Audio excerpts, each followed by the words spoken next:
ନିଷ୍ପତ୍ତି ଏଇଟା କେବଳ ମୋର ନୁହେଁ, ଆମ ସହିତ ଯେଉଁମାନେ ଆସୋସିଏଟ୍ ଅଛନ୍ତି ଷ୍ଟୁଡ଼ିଓ ସହିତ ଏବଂ ହ୍ୟୁମାନ୍ ସହିତ ଯେଉଁମାନେ ବି ଜଡ଼ିତ, ସମସ୍ତଙ୍କ ପରାମର୍ଶ କ୍ରମେ ଆମେ ଡିସାଇଡ଼୍ କଲୁ ଯେ ତାର ଗୋଟେ ସ୍ମୃତି ରଖାଯାଉ।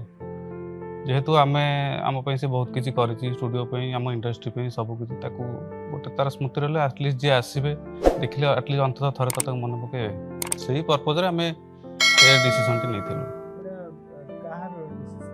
କାହାର? ଏଇଟା ମୋର ଏବଂ ମୋର ପାରିପାର୍ଶ୍ୱରେ ଯେଉଁ ଆମ ମ୍ୟୁଜିସିଆନ୍ ଅଛନ୍ତି, ଆମ ଷ୍ଟୁଡ଼ିଓର କିଛି ମେମ୍ବର୍ସ ମାନେ ଅଛନ୍ତି ଏବଂ ହ୍ୟୁମାନ୍‌କୁ ଭଲ ପାଉଥିବା ଯେଉଁ ମ୍ୟୁଜିସିଆନ୍ ବୟ କାମ କରନ୍ତି, ଯାହା କରନ୍ତି, ସମସ୍ତଙ୍କଠୁ ପରାମର୍ଶ କ୍ରମେ ଆମେ ଏଠି ଡିସିସନ୍ ନେଇଥିଲୁ। କେତେ ଭଲ ମିଶିଲେ ଆପଣଙ୍କ ସହିତ ମଜାମସ୍ତି କରନ୍ତି? ସେଇଟା ତ ବହୁତ ଭଲ, ସେଇଟା ଆଉ କହିକି ମୁଁ ପ୍ରକାଶ କରିବାକୁ ଚାହୁଁନି।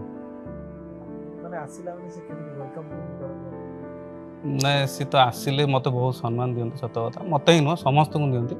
ଆଉ ମୋତେ ବି ସେ ବହୁତ ମାନନ୍ତି, ମାନେ ମୂଳରୁ ଯେହେତୁ ତାଙ୍କ ସହିତ ଜଡ଼ିତ, ମୁଁ ତାଙ୍କଠୁ ବୟସରେ ମଧ୍ୟ ବହୁତ ବଡ଼। ଆଉ ସେ ଆସିଲେ ଯିଏ ବି ଥାଆନ୍ତୁ, କେବେ ବି ସେ ଆସିଲା ମାନେ ଅଲଗା ନମସ୍କାର କଲେ, କିନ୍ତୁ ସେ ପାଦ ଧରି ମୁଣ୍ଡିଆ ମାରନ୍ତି ସବୁବେଳେ ସମସ୍ତଙ୍କର। ସବୁବେଳେ ରାସ୍ତାଘାଟରେ ବି ଦେଖାହେଲେ ଯିଏ ବି ଦେଖା ହୁଅନ୍ତି, ସିନିୟର ହୁଅନ୍ତୁ, ଯିଏ ହୁଅନ୍ତୁ, ସମସ୍ତଙ୍କୁ ସମ୍ମାନ ଦିଅନ୍ତି। କେବେ ଏମିତି ହେଇଛି ଆପଣ ହ୍ୟୁମାନ୍ କେବେ ରାଗିଛନ୍ତି? ନା, ରାଗିବାଟା କ'ଣ, ଆମେ ତ ଏଇ ପ୍ରଫେସନ୍‌ରେ ଅଛୁ। ରାଗିବା ମାନେ ଏଇ କୋଉଠି ଏମିତି ଗୀତ କୋଉଠି କ'ଣ ହେଲା, କିନ୍ତୁ ସେମିତି କେବେ ହୁଏନି ଆକ୍ଚୁଆଲି। ସେ ତ ଏତେ କୁଲ୍ ଯେ ସେଇଟା ଆପଣଙ୍କୁ ରାଗିବାକୁ ସୁଯୋଗ ହିଁ ଦେବେନି। ଆପଣଙ୍କ ସହିତ ମିଶିକି କଥା ହେବେ, ଥଟ୍ଟା ମଜା କରିବେ। କୋଉ ପର୍ପଜ୍‌ରେ ରାଗିବୁ? ତ ଗାଇବାରେ ଭଲ ଗାଆନ୍ତି, ଆଉ କ'ଣ ପାଇଁ ରାଗିବୁ ତାଙ୍କ ଉପରେ? କୋଉ ଆଚ୍ଛା, ଟପିକ୍‌ରେ? ଆପଣଙ୍କ ଷ୍ଟୁଡ଼ିଓରେ ଟୋଟାଲ କେତେଟା ଗୀତ ଗାଇଛନ୍ତି? ମୁଁ ସେଇଟା ତ ହିସାବ କରିପାରିବିନି, କାହିଁକିନା କେତେ ଗୀତ 10 ବର୍ଷ 12 ବର୍ଷ ହେଲା ଆମେ କରିଛୁ। ତଥାପି ମୋତେ ଲାଗୁଛି 5000 6000 ଉର୍ଦ୍ଧ୍ୱ ଗାଇଥିବେ ନିଶ୍ଚିନ୍ତ। ହାଇଏଷ୍ଟ କେତେଟା ଗୀତ ହେଇଛି? ଗୋଟେ ଦିନରେ ଗୋଟେ ଦିନ।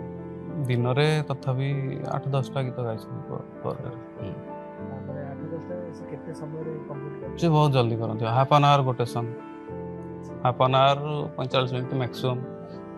ବେଳେବେଳେ 20 ମିନିଟ୍ରେ ବି ଗାଇଛନ୍ତି, ସେମିତି କିଛି ନାହିଁ। ଗୀତ ବହୁତ ଜଲ୍ଦି କ୍ୟାପଚର୍ କରନ୍ତି ଆଉ ବହୁତ ଜଲ୍ଦି ଗାଆନ୍ତି। ଓକେ, ଆପଣଙ୍କ ଜାଣନ୍ତରେ ମାନେ କୋଉ ଗୀତଟା ବେଶୀ ସମୟ ନେଇଥିଲେ ହ୍ୟୁମାନ୍? ସେମିତି ବେଶୀ ସମୟ କିଛି ନାହିଁ ଏମିତି, କାହିଁକିନା ଦେଖନ୍ତୁ ମ୍ୟୁଜିକ୍ ଡାଇରେକ୍ଟର ଯାହା ଚାହାନ୍ତି ସେ ସେଇଟା ସଙ୍ଗେ ସଙ୍ଗେ ସେଇଟା ଗାଇକି ଏବଂ ତାଠୁ ବେଟର୍ ଦେଇଦିଅନ୍ତି। ତେଣୁକରି ଲେଟ୍ ହେବାର କିଛି ପର୍ପୋଜ୍ ହିଁ ନାହିଁ। ମାନେ ଯୋଉଟା ଦିଆଯାଇଥାଏ ତାଠୁ ବି ବେଟର ଡେଲିଭର କରନ୍ତି। 100%। କିଛି ଗୋଟେ ମେମୋରି ଆପଣଙ୍କର ମନେ ପଡୁଥିବ ଏବେ ବି, କିଛି ଅଭୁଲା କଥା, କିଛି ଅଭୁଲା କଥା ଆପଣଙ୍କର କହିପାରିବେ? ସେମିତି କିଛି ନାହିଁ। ସେମିତି ତ ଆମେ ସବୁ ପ୍ରୋଜେକ୍ଟରେ ଆମେ କାମ କରୁଛୁ। ଥଟ୍ଟା ମଜାରେ କାମ ହୁଏ, ଭଲ ଲାଗେ ତାଙ୍କ ସହିତ। କେତେଟା ଏମିତି ଆସିଥିବ ଯେ ଆମକୁ ଦରକାର, କେତେଟା ଡେଟ୍ ବୁକିଂ ହେଇଥିବ? ହଁ, ଏବେ ମଧ୍ୟ ତାଙ୍କ ପାଇଁକା ଷ୍ଟୁଡ଼ିଓରେ ବହୁତ ପ୍ରଡ୍ୟୁସର ମାନେ ଅପେକ୍ଷା କରିଛନ୍ତି, ମ୍ୟୁଜିକ୍ ମାନେ ଅପେକ୍ଷା କରିଛନ୍ତି ଯେ କେବେ ସୁସ୍ଥ ଭାବେ ଯଦି ଆମେ ଡବ୍ କରିବା ପାଇଁ କମ୍ ସେ କମ୍ 20-25ଟି ଗୀତ ତ ନିଶ୍ଚିନ୍ତ ଥିବ। 20-25ଟା ଡେଟ୍। ହୁଁ। ସେ ଡେଟ୍ ଏବେ କ'ଣ ହବ? ସେଇଟା ସେମାନେ ଡିସିସନ୍ ନେବେ। ଆଉ ତ ସିଏ ନାହାନ୍ତି ଆମ ପାଖରେ, କ'ଣ କରିବା? ତାଙ୍କ ପାଇଁ ବହୁତ ଅପେକ୍ଷା ପ୍ରଡ୍ୟୁସର ମାନେ ମଧ୍ୟ କରିଛନ୍ତି। ତାଙ୍କ ଡିସିସନ୍‌ରେ ଯାହା ହବ। ତାଙ୍କ ବଦଳରେ ଆଉ କିଏ ଗାଇବେ? ନାଇଁ, ଗାଇବେ ତ ଯିଏ ହେଲେ ବି ଗାଇବେ। ତାଙ୍କ ତ ଗୀତ କରିଛନ୍ତି ମାନେ ଯାହାକୁ ହେଲେ ସୁଯୋଗ ମିଳିବ ଗାଇବା ପାଇଁ ତାଙ୍କ ପରେ। ଆପଣଙ୍କ ହ୍ୟୁମାନ୍‌ଙ୍କର ସବୁଦିନ ତ ଖୁସିର ଦିନ ହୁଏ। ଖୁସିର ଦିନ ସବୁଦିନ ହୁଏ। ସବୁଦିନ ଯେତେବେଳେ ଆସନ୍ତି ଆମର ସେଇଟା ଖୁସିର ଦିନ। କିଛି ମନ କଥା ନାଇଁ, ମୁଁ ତାଙ୍କ ସହିତ ଆକ୍ଚୁଆଲି ପ୍ରଫେସନ୍ ଛଡ଼ା ପର୍ସନାଲ୍ ଲାଇଫ୍‌ରେ କେବେ ଆମେ କୌଣସି କଥା ନା ସେ ମୋ ବିଷୟରେ ହେଇଛନ୍ତି ନା ମୁଁ ତାଙ୍କ ବିଷୟରେ ହେଇଛନ୍ତି। ଆଉ ମୋର ବି ଗୋଟେ ଅଫସୋସ ରହିଯାଇଛି, ଆଜି ପର୍ଯ୍ୟନ୍ତ 12 ବର୍ଷ କାମ କରିବା ଭିତରେ ତାଙ୍କର ନା ମୋ ସହିତ ଗୋଟେ ଫଟୋ ଅଛି ନା ମୋର ତାଙ୍କ ସହିତ ଅଛି। ଆମେ ଏତେ କାମ କରିଛୁ, ଗ୍ରୁପ୍ ଫଟୋ ଅଛି, କିନ୍ତୁ ଆମେ ଇଣ୍ଡିଭିଜୁଆଲ୍ ଆଜି ପର୍ଯ୍ୟନ୍ତ କେବେ ଫଟୋ ଉଠେଇନୁ।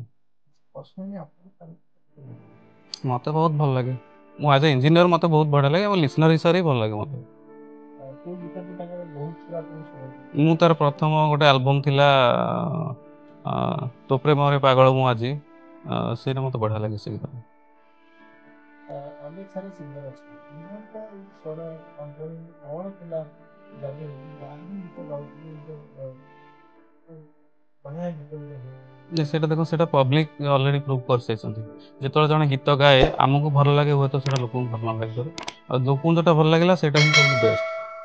ତାଙ୍କ କଣ୍ଠରେ କିଛି ଥିଲା ବୋଲି ଆଜି ଲୋକ ତାଙ୍କୁ ଝୁରୁଛନ୍ତି ଏବଂ ମନେ ରଖିଛନ୍ତି ଏବଂ ହଜାର ହଜାର ଗୀତ ତାଙ୍କୁ ଗାଇବାକୁ ଦେଇଛନ୍ତି। 100%। ମାଇକ୍ ଏବେ ତ ଆମ ଷ୍ଟୁଡ଼ିଓରେ ଏଠି ରଖାଯାଇଛି। ପରବର୍ତ୍ତୀ ସମୟରେ ଆମେ ତାକୁ ଗୋଟେ ଗ୍ଲାସ୍ ବକ୍ସରେ ପ୍ୟାକ୍ କରି ଷ୍ଟୁଡ଼ିଓରେ ହିଁ ରଖିବୁ। ଯେଉଁମାନେ ତାଙ୍କର ହ୍ୟୁମାନଙ୍କର ଯେଉଁମାନେ ଫ୍ୟାନ୍ସ ଅଛନ୍ତି କି ତାଙ୍କ ଯେଉଁମାନେ ଭଲ ପାଉଥିଲେ ସେମାନଙ୍କ ପାଇଁ ସେଇଟା ଆସିଲେ ଆଟଲିଷ୍ଟ ତାଙ୍କୁ ସେଇଟା ଦେଖିଲେ ହିଁ ଖୁସି ଲାଗିବ। ମାଇକ୍ କେବେ ଆସିଥିଲା? ଏଇଟା 2012 ମସିହା ଯେତେବେଳେ ଷ୍ଟୁଡ଼ିଓ ଷ୍ଟାର୍ଟ ହେଇଥିଲା, ମୋର ପ୍ରଥମ ଷ୍ଟୁଡ଼ିଓ ଯେତେବେଳେ ଷ୍ଟାର୍ଟ ହେଲା ଏଇଟା ହିଁ ମୋର ପ୍ରଥମ ମାଇକ୍ ମୋ ଷ୍ଟୁଡ଼ିଓର। ମୁଁ ଏଇଟା ତ ଆମେ କିଣିଥିଲୁ, ଏଇଟା ଆଉଟ୍ ଅଫ୍ ଇଣ୍ଡିଆ ମିଳେ, ଏଗୁଡ଼ା ଆକ୍ଚୁଆଲି ଇଣ୍ଡିଆନ୍ ପ୍ରଡକ୍ଟ ନୁହେଁ। ଏଇଟା ଆମର ଇକ୍ୟୁପମେଣ୍ଟ ଡିଲରସିପ୍ ଯିଏ ସେମାନେ ଦିଅନ୍ତି। ଓଡ଼ିଶାର ମାଇକ୍ରୋଫୋନ୍ ଆମେ ବି ଯାହା ୟୁଜ୍ କରୁଛୁ ଇକ୍ୟୁପମେଣ୍ଟ ଅଲମୋଷ୍ଟ ସବୁ ଜିନିଷ ଆଉଟ୍ ଅଫ୍ ଇଣ୍ଡିଆର। ଦେଶ ବାହାର। ସେଟା ହବ ମନେ ନାହିଁ, ଏବେ 15 ବର୍ଷ ତଳର କଥା, ୟାଦ ନାହିଁ। ରାଜ୍ୟ ସରକାର ନବା ପାଇଁ ଚାହିଁବେ କି କିଛି ପ୍ରସ୍ତାବ ଆସେ? ଦେଖନ୍ତୁ ସେଇଟା ତା ପାଇଁ ଯେତିକି ପ୍ୟାରା ଥିଲା ମୋ ପାଇଁ ବି ସେତିକି ପ୍ୟାରା, କାହିଁକିନା ଏଇଟା ମୋ ଜୀବନରେ ବି ପ୍ରଥମ। ଏଇଟା ମୁଁ ଯେବେ ଷ୍ଟୁଡ଼ିଓ କରିଥିଲି ମୋର ଏଇଟା ଫାଷ୍ଟ ମାଇକ୍ ଯେଉଁଟା ମୁଁ କିଣିକି କାମ ଆରମ୍ଭ କରିଥିଲି। ତ ମୁଁ ବି ଚାହିଁବି ଏଇଟା ମୋ ପାଖରେ ରହୁ, ବିମାନର ସ୍ମୃତି ହୋଇ ରହିବ, ମୋ ପାଖରେ ହିଁ ରହୁ।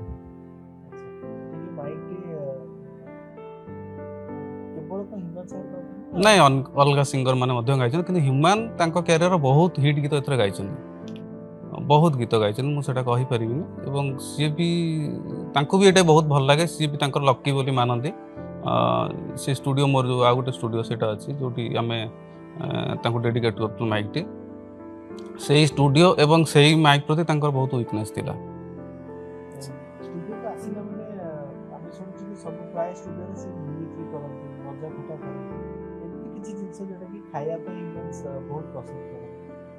ଖାଇବା ପାଇଁ ଚକୋଲେଟ୍ ତ ଖାଆନ୍ତି, ହଁ। ଆଉ ମିମିକ୍ରି ସମସ୍ତଙ୍କର, ଯିଏ ଆବସେଣ୍ଟ ଥାଏ ତାର ହିଁ ମିମିକ୍ରି କରାଯାଏ। ଯେଉଁଦିନ କାମ ଥିବ, ଯଦି ମୁଁ ଆବସେଣ୍ଟ ଅଛି ତାହେଲେ ମୋର ମିମିକ୍ରି ଚାଲିଥିବ, ଯଦି ମ୍ୟୁଜିକ୍ ଆବସେଣ୍ଟ ତାଙ୍କର ଚାଲିଥିବ। ହଁ, ଯିଏ ଆବସେଣ୍ଟ ଥିବ, ଗୋଟେ ସିଙ୍ଗର ବି ଯଦି ଆବସେଣ୍ଟ କିଏ ଥିବ ସେଇ ଡେଟ୍ରେ ତାର ଡବିଂ ଥିବ, ତ ସିଏ ଆସିବା ପର୍ଯ୍ୟନ୍ତ ତା ନାଁରେ ଚାଲିଥିବ ସେଇଟା। ତାଙ୍କ ଗୀତ, ତାଙ୍କ କଥା, ତାଙ୍କର ଚାଲିଚଳନ ଏସବୁ